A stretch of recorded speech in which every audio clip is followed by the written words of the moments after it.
Hello, this is video number 8 about the fuel supply to the engine in the Range Rover P38. If you have a diesel engine that is struggling to start, mainly when the diesel tank is half full or less, and you notice that there isn't any fuel passing to the engine after the fuel filter, so maybe you need to change the intank pump. But if you are stranded in a difficult place, maybe it's difficult to perform the change of the pump.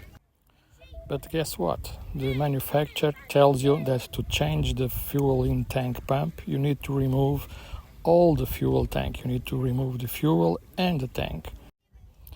Can you imagine doing that in the middle of the desert, in the middle of a storm, a snowstorm? It won't be easy.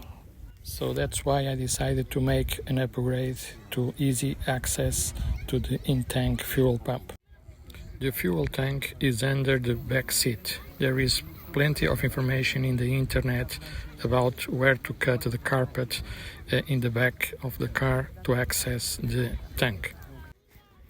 One of my favorites is the YouTube channel Works on P38. I will leave a link in the description.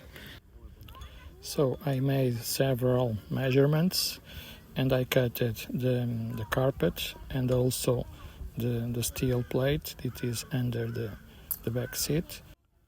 When you have access to the top of the tank, you need to maybe clean it very well.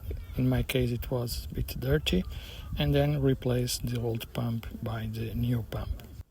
The second upgrade I made was to install a gauge to control the pressure that the pump is sending to the engine.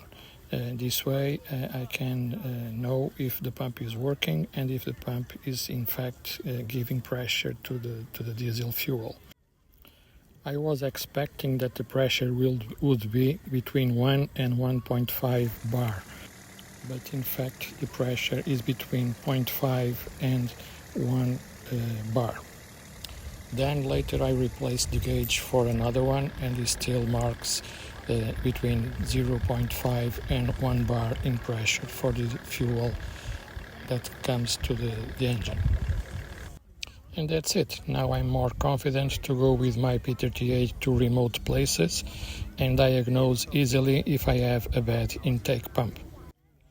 I hope this may be useful for you. Thanks for watching. See you next video. Bye bye.